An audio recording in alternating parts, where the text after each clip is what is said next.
श्री गोवर्धन महाराज तेरे माथे मुकुट विराज रयो। श्री गोवर्धन महाराज तेरे माथे मुकुट विराज रयो। सुख बड़े दूध पीना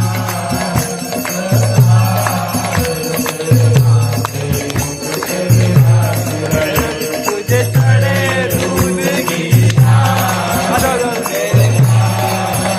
तेरे माथे मुकुट विराज रयो। श्री गोवर्धन महाराज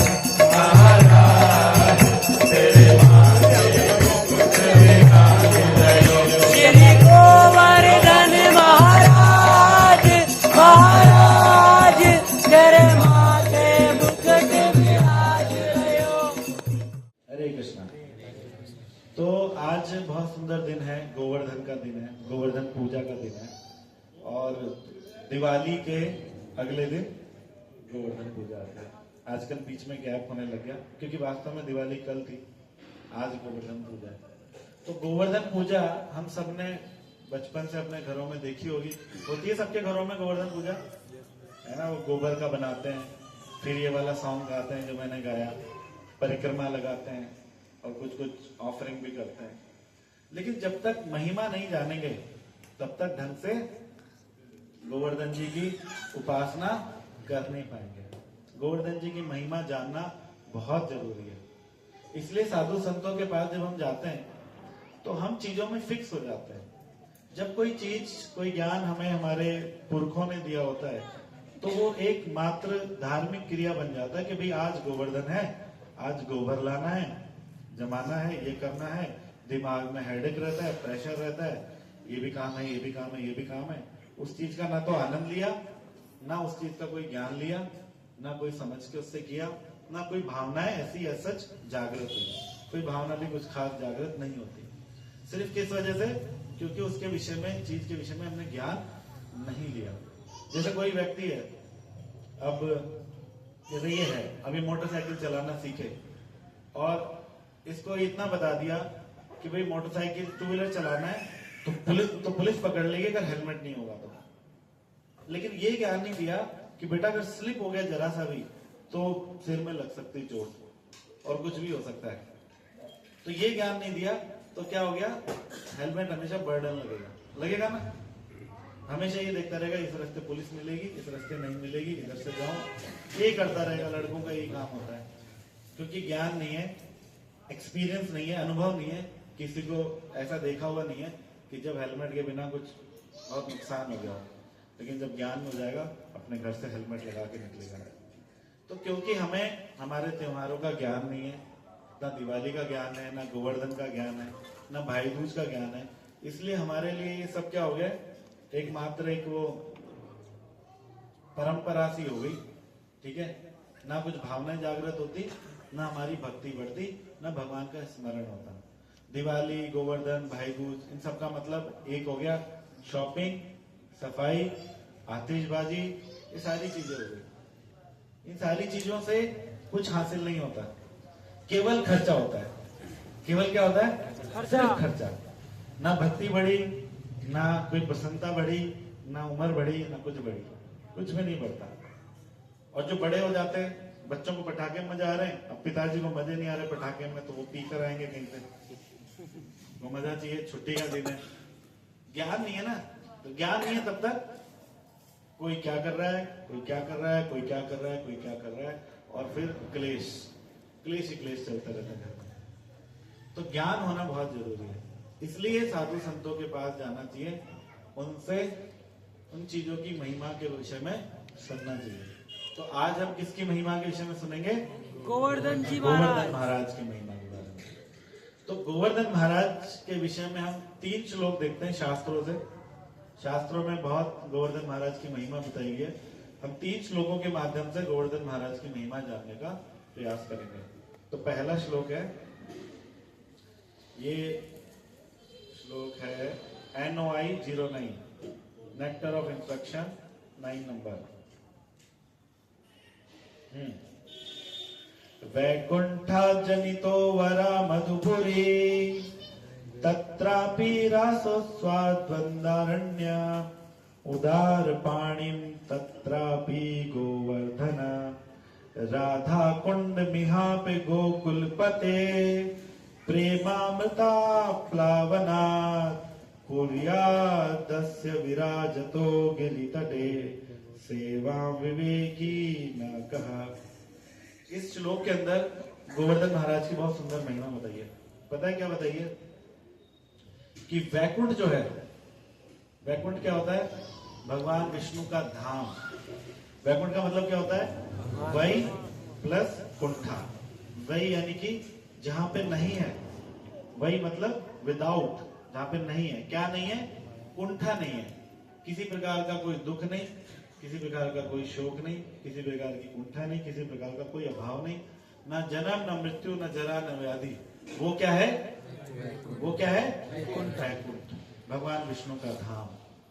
उस वैकुंठ को प्राप्त करने को क्या कहते हैं? मोक्ष। यस, मुक्ति। मुक्ति क्या होती है भाई? इस भौतिक जगत से जिसका छुटकारा हो गया, अब उसको बार बार यहाँ पर नहीं आना पड़ता। ये जगत कैसा है? दुखालय में शाश्वत। यहाँ पे जन्म का दुख, मृत्यु का दुख, बुढ़ापे का दुख, बीमारियों का दुख, कम पैसा होने का दुख, पति पत्नी अच्छा नहीं मिलने का दुख, ठीक है, पड़ोसी के आगे बढ़ जाने का दुख। 17 तरह के दुख हैं, 70,000 तरह के दुख हैं। तो इन दुख भरे संसार से मुक्ति होने को क्या कहते हैं? मोक्ष, मुक्ति। और वास्तव में उसका मतलब क्या होता है? वैकुंठ की प्राप्ति। तो इस श्लोक में वैकुंठ की प्राप्ति से भी ज्यादा महिमा क्या बताई गई है? वैकुंठात जनितो वरा, वरा यानी श्रेष्ठ, मधुपुरी। यानी मधुपुरी क्या होती है? मधुपुरी क्या है? मधुपुरी क्या है? मथुरा। मथुरा को बोला जाता है मधुपुरी, क्योंकि मधु नाम के राक्षस ने बसाई थी। तो वैकुंठ से श्रेष्ठ, किसी को वैकुंठ मिल जाए उससे श्रेष्ठ क्या है? मथुरा। मथुरा धाम जो है हमारे यूपी में, उस मथुरा में अगर किसी को वास मिल जाए, ठीक है, कोई मथुरा चले जाए, मथुरा में दर्शन हो जाए ठाकुर जी के, वो मोक्ष से भी श्रेष्ठ है। ये बात बता दी आप लोगों को? भगवान का मथुरा में दर्शन मोक्ष मिलने से भी श्रेष्ठ है। इतनी महिमा मथुरा, इसलिए लोग आते हैं, इसलिए लोग दूर दूर से जाते हैं। और उस मथुरा से भी श्रेष्ठ क्या है? वृंदावन, वृंदा अरण्यम, उससे भी श्रेष्ठ वृंदावन। क्योंकि वृंदावन में भगवान ने बहुत सुंदर सुंदर लीलाएं करी, ठीक है ना? अभी चल रहे हो आप लोग वृंदावन, ठीक है ना? तो वृंदावन में भगवान ने बहुत सुंदर सुंदर लीलाएं करी है। भगवान की वहां पर माखन चुराने की लीला तो खैर गोकुल में हुई, वृंदावन के अंदर भगवान ने गोपियों के साथ रास रचाया, ठीक है, और कई सारे असुरों का वध किया। वहां पर बहुत सुंदर सुंदर लीलाएं करी है, हमने कई बार क्लासेस में लिया भी है। तो वृंदावन उस मथुरा से भी श्रेष्ठ है। और उस वृंदावन से भी श्रेष्ठ क्या है? गोवर्धन, गोवर्धन महाराज। गोवर्धन की कितनी महिमा है। यानी कि मुक्ति मोक्ष से भी श्रेष्ठ क्या हो गया? गोवर्धन।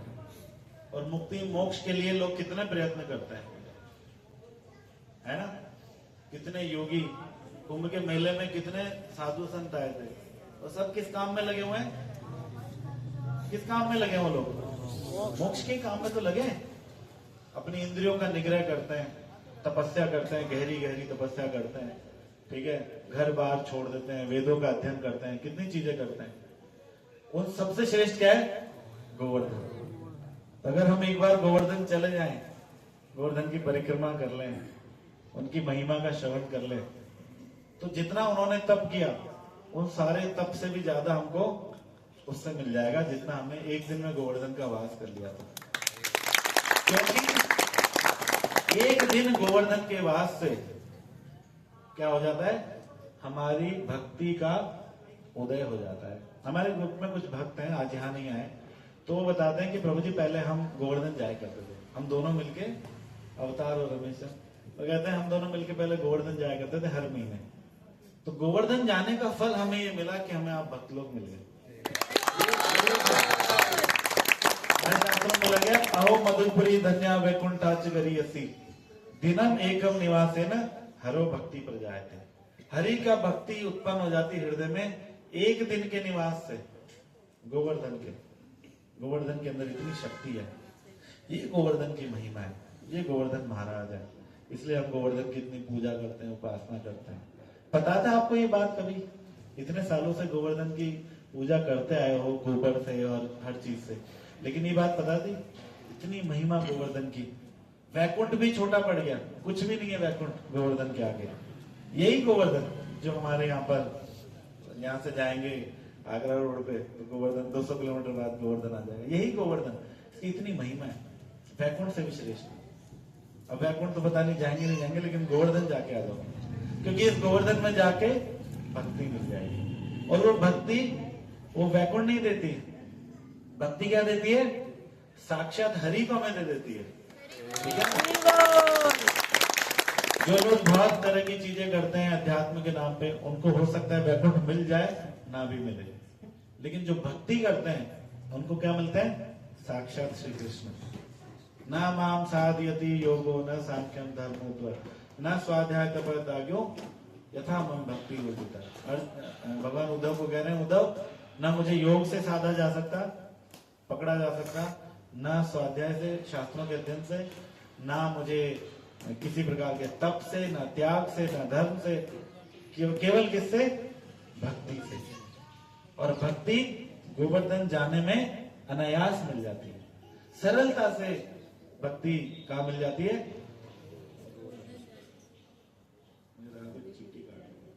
तो गोवर्धन जाने से भक्ति बहुत सरलता से मिल जाती है। ये छोटी छोटी चीजें, भगवान को कौन प्राप्त नहीं करना चाहता? सब करना चाहते हैं भगवान को प्राप्त, ठीक है?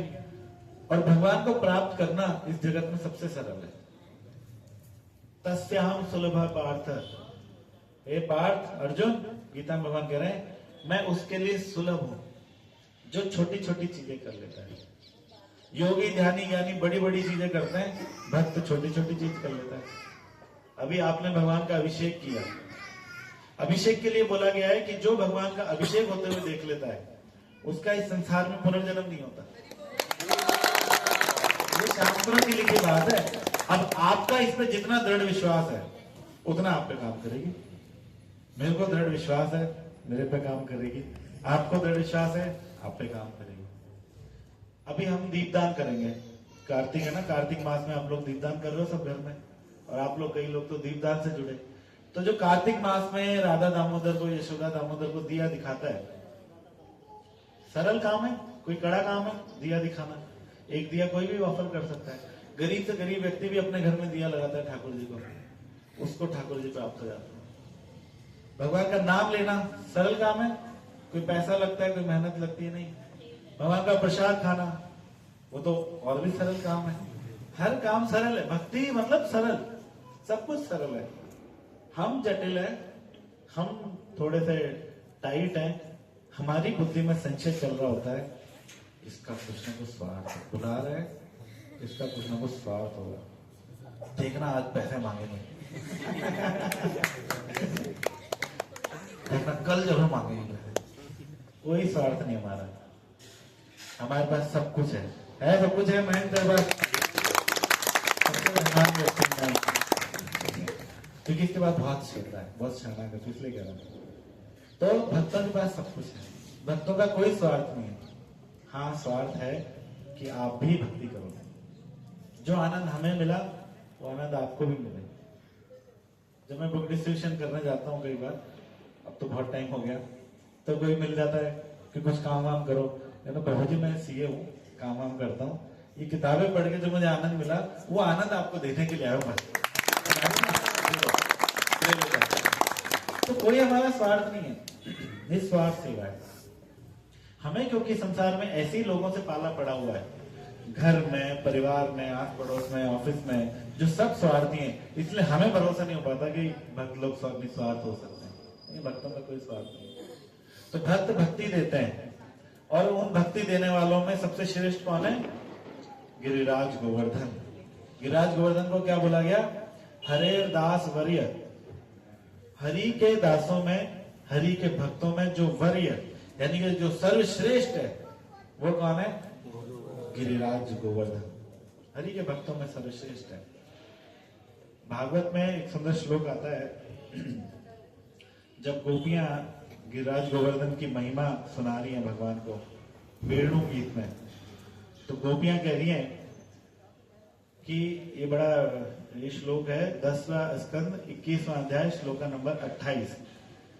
हंतायम अद्रि अबला हरेरदास वरियो। तो गोपियां कह रही हैं कि ये जो गोवर्धन पर्वत है, हे श्री कृष्ण, ये जो गोवर्धन पर्वत है ये आपके दासों में, हम सब कौन है? हरिदास। हम भगवान के दास हैं। कोई माने तो ठीक, कई लोग नहीं भी मानते, लेकिन वो भी भगवान के ही दास हैं। ठीक है ना? हम लोग यहाँ पे मानते हैं इसलिए हम प्रेम पूर्वक आ गए। जो लोग नहीं मानते वो माया के डंडे खा के परेशान होके फिर पहुंचते हैं।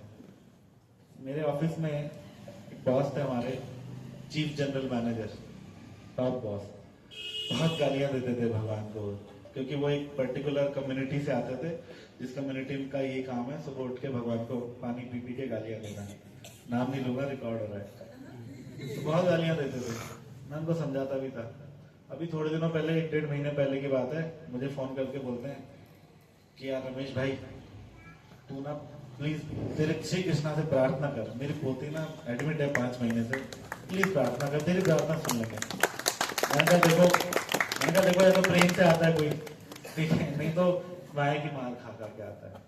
सबके साथ ही है, ठीक है ना? तो सब हरिदास हैं इस जगत में, लेकिन जो प्रेम से आए, प्रेम से अपने आप को भगवान को ऑफर करे, वो वास्तव में भक्त कहलाता है। वरना दास तो सारे ही हैं संसार के अंदर। कोई डायरेक्ट भगवान की दास बना हुआ है, भक्ति कर रहा है, कोई माया के थ्रू दास बना हुआ है। हम भगवान को प्रणाम करते हैं, भगवान को, गुरुजनों को, वैष्णवों को प्रणाम करते हैं, उनकी भक्ति करते हैं, उनके दास कहलाने में गर्व फील करते हैं। लोग बोलते हैं ये सब बेकार की चीजें, तुम भगवान के आगे झुकते हो, तुम गुरुओं के आगे झुकते हो, बेकार है। लेकिन वही लोग अपने बॉस के आगे झुक रहे होते हैं। झुकते हैं कि नहीं झुकते?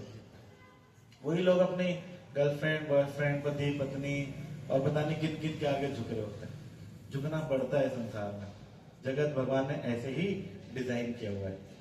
तो क्यों ना संसार के स्वामी के आगे झुके, उनके भक्तों के आगे झुके। तो इनके आगे जो झुका है तो उसको संसार में कहीं पर भी झुकना नहीं पड़ता। तो उन भक्तों में, इन सारे हरिदासों में सर्वश्रेष्ठ कौन है?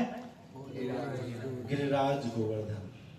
गोपियां गिरिराज गोवर्धन की प्रशंसा कर रही है, उनका ग्लोरिफिकेशन कर रही है, क्योंकि गिरिराज गोवर्धन से सारे वृंदावन वासियों का पालन होता है।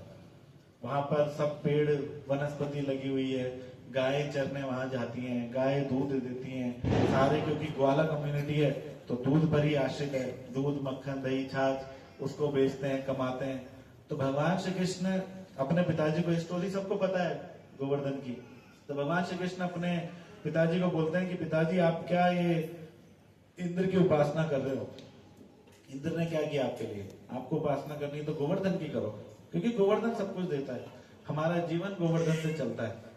भगवान की जितनी सुंदर लीला हुई गोवर्धन की तलहटी में हुई। राधा कुंड जिसकी इतनी महिमा है, जो गोवर्धन से भी श्रेष्ठ है, वो भी गोवर्धन की तलहटी में ही है। तो गोवर्धन की बहुत महिमा है।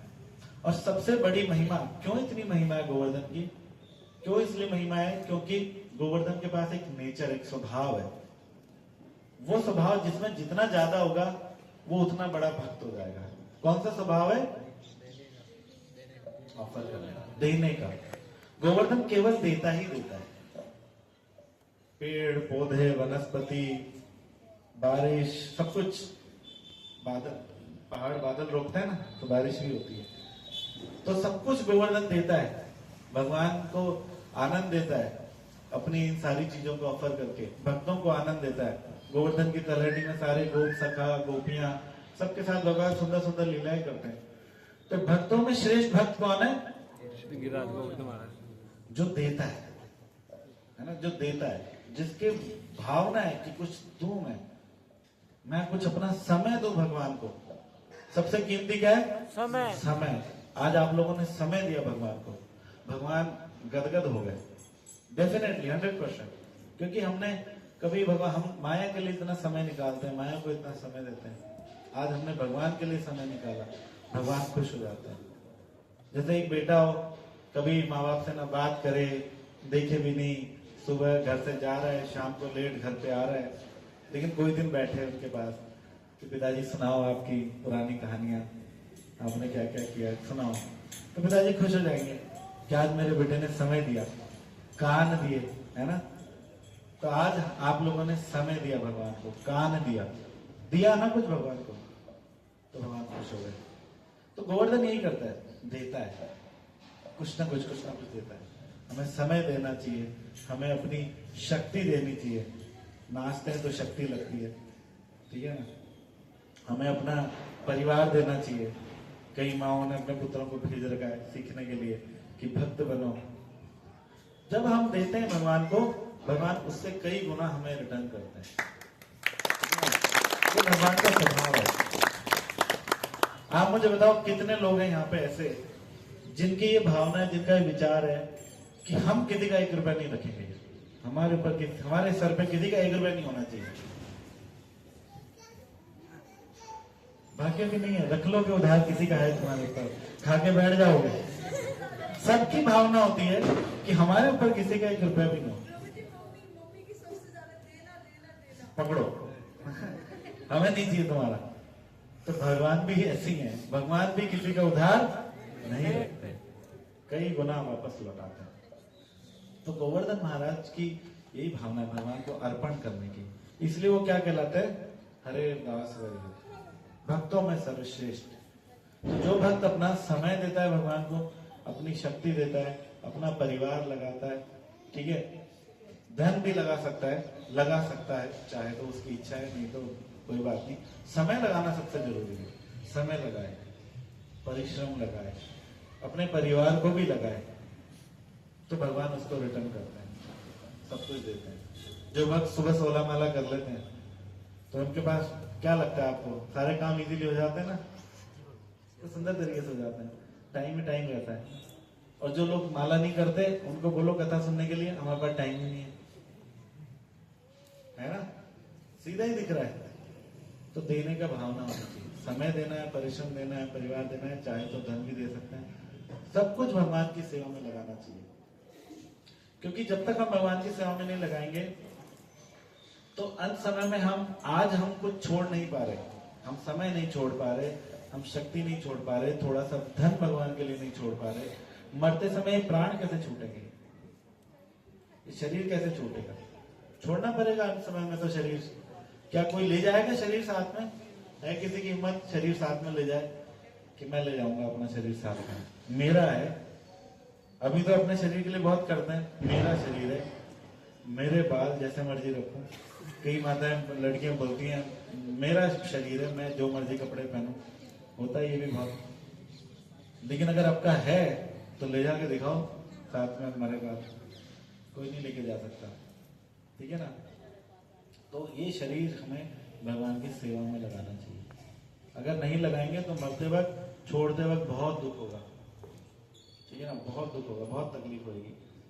तो क्योंकि गिरिराज गोवर्धन की भावना है कि बहुत उनकी उदार हृदय है भक्तों की सेवा करने का, ना केवल भगवान की सेवा करते हैं बल्कि भक्तों की भी सेवा करते हैं, सारे ब्रजवासियों को खिलाते हैं, खूब ऑफर करते हैं। इसलिए अब आज के दिन, गोवर्धन पूजा के दिन, सारे ब्रजवासियों ने क्या निश्चय किया कि हम सब मिलके गिरिराज गोवर्धन को खिलाएंगे, रिटर्न करेंगे। तो ये फेवर रिटर्न करने का दिन है। गिरिराज गोवर्धन को बहुत सारा भोग लगाते हैं, बहुत सारा ढेर बना देते हैं। अन्नकूट किसको बोलते हैं, अन्नकूट मतलब ढेर लगाना। जैसे पर्वत है ना कहीं, त्रिकूट पर्वत, तो कूट मतलब पर्वत के लिए बोला जाता है। तो अन्नकूट मतलब अन्न का ढेर लगा के गोवर्धन की उपासना की जाती है। गोवर्धन बहुत बड़े है ना, तो उनके लिए बहुत सारा अन्न का ढेर लगाया जाता है कि आप खाओ। तो इस तरीके से ये फेवर रिटर्न करने का दिन है। इसलिए आज ये वैष्णव ठाकुर प्रभु के मम्मी ने आज का दिन चुना, क्योंकि आज वैष्णव को खिलाने की बड़ी महिमा है। सारा श्रेय माता जी ले जाएंगी, ठीक है ना। मैं पहले पुराण में पढ़ रहा था थोड़े दिनों पहले, तो पद्म पुराण में आता है कि लाखों लोगों को, लाखों साधारण लोगों को खाना बांटने से श्रेष्ठ एक सच्चे ब्राह्मण को खिला दो, ठीक है ना। क्योंकि ब्राह्मण क्या करेगा, देखो लोगों के पास खाने को क्यों नहीं है, क्यों नहीं है बताओ? क्योंकि उनके कर्म खराब है, ठीक है। वो इतना इतना खाना वेस्ट करते हैं, उनके हृदय में दया नहीं है। अगले जीवन में उन्हीं लोगों को भगवान एक एक दाने दाने के लिए तरसा देते हैं। ये उनकी प्रकृति है, भगवान की बनाई हुई प्रकृति है। तो क्योंकि उनके कर्म ऐसे थे, इसलिए उनके पास खाने को नहीं है। तो उन लोगों को खिलाएंगे, खिलाने से उनके कर्म नहीं बदलेंगे। डेफिनेटली आप एक बार का खिला सकते हो, 2 बार का खिला सकते हो, कल कौन खिलाएगा, परसों कौन खिलाएगा। लेकिन जब एक ब्राह्मण को सेवा की जाती है, तो ब्राह्मण के पास क्या सेवा है? लोगों को शास्त्रों का ज्ञान देने की, उनके कर्म ठीक करने की, उनका आचरण ठीक करने की। जो सच्चा ब्राह्मण होगा वो लोगों को ज्ञान देगा, शास्त्रों को, शास्त्रों का ज्ञान देगा। वो अलग बात है कि आजकल ब्राह्मण थोड़े से गड़बड़ हो रखे हैं, लेकिन यहाँ पे अच्छे ब्राह्मण की बात की गई है जो शास्त्रों का प्रचार प्रसार करता है। ब्राह्मण का कार्य क्या है? पठन पाठन यजन याजन, जो खुद भी शास्त्र पढ़ता है और औरों को भी पढ़ाता है, औरों को शिक्षा देता है, समाज को शिक्षा देता है। क्योंकि ब्राह्मण गड़बड़ हो गए इसलिए समाज पूरा सत्यानाश हो गया। वास्तव में ब्राह्मण ही कारण है इस समाज का खराब होने के। पहले जमाने द्वापर युग में, त्रेता युग में, सतयुग में ब्राह्मण खराब नहीं थे, तो इन जनरल समाज बढ़िया था। कुछ लोग गड़बड़ होते थे, अब कुछ लोग सही हैं और ज्यादातर लोग खराब हैं, ठीक है ना। तो एक ब्राह्मण को खिलाएंगे, वो कईयों को सिखाएगा। और फिर पद्म पुराण में बोला गया कि उन 1000 ब्राह्मणों को, अगर ऐसे 1000 ब्राह्मणों को इकट्ठा करके खिलाया जाए, उससे श्रेष्ठ की एक वैष्णव को खिला दो, क्योंकि वो तो भगवान का नाम है, तो भक्ति दे रहा है, ठीक है ना, तो उसको खिला दो। तो कितने वैष्णव हैं यहाँ पे? गिन लो, कितने होंगे? 50, 60, 70 होंगे, ठीक है। मान लो चलो 60 वैष्णव हैं, तो 60 गुणा 1000 कितने हो गए? 60,000 ब्राह्मण भोज कराया आज वैष्णव ठाकुर भोगी। और अब देख लो कितने अनंत साधारण लोगों को खिला दिया। तो ये वैष्णवों को खिलाने की महिमा है। तो इसलिए आज के दिन गोवर्धन महाराज को बहुत खिलाया सारे भक्तों ने मिलकर। फिर इसके बाद में एक और, मैंने बोला था आपको कि 3 श्लोक हम करेंगे। एक श्लोक और आता है जिसमें गोवर्धन महाराज की महिमा बताई गई है।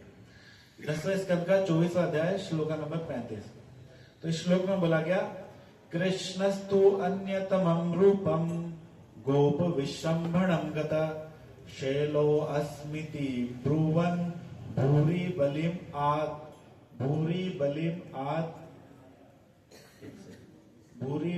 आदत बृहत वपु। इस श्लोक में बताया जा रहा है कि जो भगवान श्री कृष्ण है, ये अब यहाँ पे सबसे राज की बात मैं आपको बता रहा हूँ, ध्यान से सुन लो। नहीं सुना कोई बात नहीं, अब तक कोई नहीं सुना कोई दिक्कत नहीं है, अब वाली बात को घर लेके जाना याद से। इस श्लोक में बोला गया है कि जो भगवान श्री कृष्ण है वो ही वास्तव में गोवर्धन है, ठीक है ना। गोवर्धन भक्त भी है, भक्त स्वरूप भी है। एक अकेले गोवर्धन ऐसे हैं जो भक्त स्वरूप भी है, भगवत स्वरूप भी है। वास्तव में भगवान श्री कृष्ण ने ही गोवर्धन का के रूप में अपना विस्तार किया है, वो ही साक्षात गोवर्धन है। इसलिए हम भक्त लोग गोवर्धन पे चढ़ते भी नहीं है, नीचे से ही प्रणाम कर लेते हैं। तो भगवान श्री कृष्ण ही गोवर्धन है। जब पूजा हुई, गोवर्धन की पूजा कर रहे थे, तो इस श्लोक में वर्णन आ रहा है कि तत्पश्चात श्री कृष्ण ने गोपों में श्रद्धा उत्पन्न करने के लिए अद्भुत विराट रूप धारण कर लिया और यह घोषणा कर दी कि मैं ही गोवर्धन पर्वत हूं। और ये घोषणा करके सारी जो भीड़ थी, जो कुछ भी वहां पे अन्नकूट बनाया गया था, पहाड़ लगाया गया था, वो सब खा लिया। किसने खा लिया? भगवान श्री कृष्ण ने खा लिया। किसके रूप में? गोवर्धन के रूप में। तो श्री कृष्ण ही वास्तव में गोवर्धन। इसलिए हम लोग देखो, हमारी जो उपासना है, वैष्णव की उपासना है, वो भगवान और भगवान के भक्त वहीं तक सीमित रहती है। हम देवी देवताओं की उपासना नहीं करते। क्यों नहीं करते देवी देवताओं की उपासना? क्योंकि भगवान ने अर्जुन को बोला है, अर्जुन को भगवान कह रहे हैं कि वैष्णवा नाम भज कौन्तेय मां भजस्व अन्य देवता। किसी देवी देवता की उपासना करने की, भजन करने की अर्जुन कोई जरूरत नहीं है, केवल वैष्णवों का भजन करो। और वैष्णव कहते हैं ठाकुर जी का भजन करो। तो हमारी उपासना कहाँ तक सीमित है? भगवान और भगवान के भक्तों तक। देवी देवताओं की उपासना करने की कोई आवश्यकता नहीं है, लेकिन उनका पूरा सम्मान, उनका कोई विशेष दिन हो, शिवरात्रि हो, जाओ प्रणाम करो, दूध भी चढ़ाओ, कोई दिक्कत नहीं है। उनके धाम जाओ, अगर आप ज्योतिर्लिंग जा रहे हो तो वहां जाओ, उनको प्रणाम करो, उपासना करो, कुछ ऑफर करो, वो बात बिल्कुल ठीक है। लेकिन भक्ति किनकी करनी है? कृष्ण की और उनके भक्तों की। क्योंकि शिव जी ने क्या बोला है? आराधना नाम अपि सर्वेषां विष्णु आराधना परम। सारी आराधनाओं में कोई सूर्य की आराधना में लगा है, कोई गणेश की आराधना में लगा है, कोई राहु केतु की, शनि की, बृहस्पति की, कोई देवी की, कोई देवताओं की, कोई बाबा बापुओं की। उन सारी आराधनाओं में शिव जी कहते हैं आराधना नाम अपि सर्वेषां विष्णु आराधना परम। विष्णु की आराधना क्या है? परम है, सर्वश्रेष्ठ है।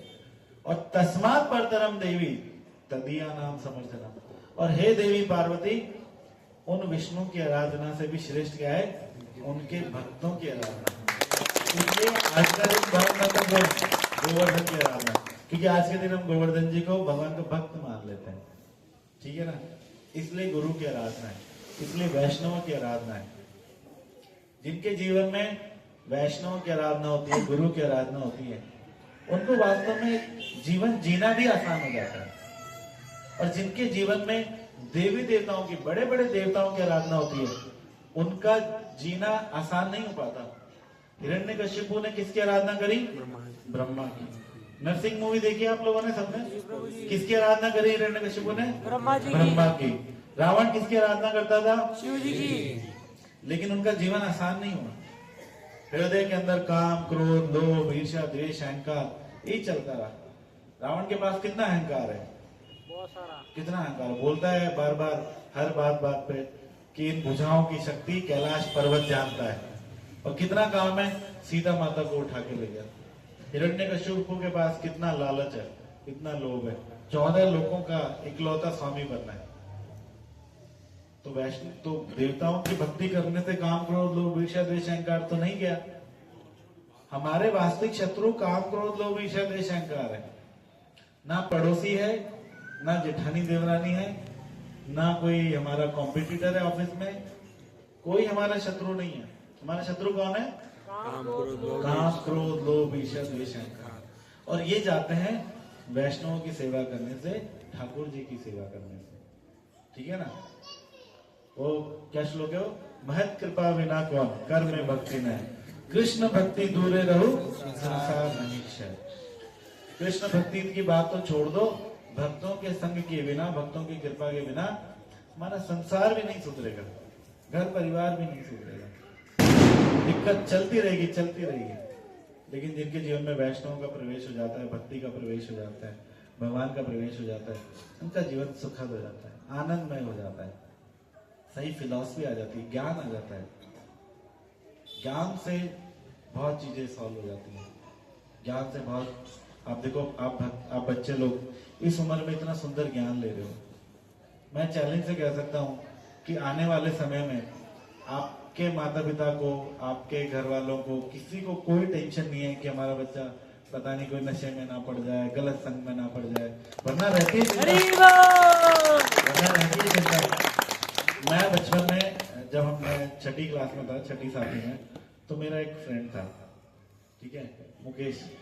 तो वो 9 बहन भाई थे, 9, और 9 बहन भाई थे और 6 मर गए थे। 9 में से 6 मर गए, 3 ही रह गए। तो उसकी मम्मी बहुत कमजोर हो गई थी। जिनके 6 बच्चे मर जाओ कितना दुख में होगी। तो मेरा घर था, फिर उसका घर था आगे जाके थोड़ी 200-300 मीटर, फिर हमारा स्कूल था। तो मैं उसको साथ लेके जाता था उसके घर पे। तो उसकी मम्मी बाहर छोड़ने आती थी और रोज बोलती थी कि बेटा तू अपने साथ ही रखा कर इसको, मुकेश को, गंदे लड़कों के साथ मत बैठने दिया कर। मैं थोड़ा सिंसियर था बचपन में, ठीक है, पढ़ने वढ़ने में भी अच्छा था। तो उसकी मम्मी डेली नियम से कहती थी मेरे को, क्योंकि माता पिता को चिंता होती है कि बच्चा कहीं गलत संग में ना पड़ जाए। कई बच्चे गलत संग में पड़ जाते हैं। इतनी कम एज के बच्चे मुझे मिलते हैं और मैं कई बार देखता हूँ नशा कर रहे होते हैं, छोटा मोटा नहीं, हमारे जमाने में जो बिगड़े होते थे वो शराब पीते थे, इस जमाने में जो बच्चे बिगड़े होते हैं वो चरस गांजे और ये सब करते हैं। तो भक्त बने रहेंगे, भक्तों के संग में रहेंगे, ज्ञान में रहेंगे, तो कभी ऐसी कोई गंदी हरकत नहीं करेंगे। ठीक है ना? क्योंकि संग वैसा मिल रहा है, एटमॉस्फेयर वैसा मिल रहा है, मन ही नहीं करेगा ये सब करने का। और जब जिसके घर में अगर बच्चे ऐसे करने लग जाएं तो घर कैसा नरक जैसा हो जाएगा। तो भक्तों के संग के बिना हमारा संसार भी, हमारा घर परिवार भी क्लेश मुक्त नहीं हो सकता।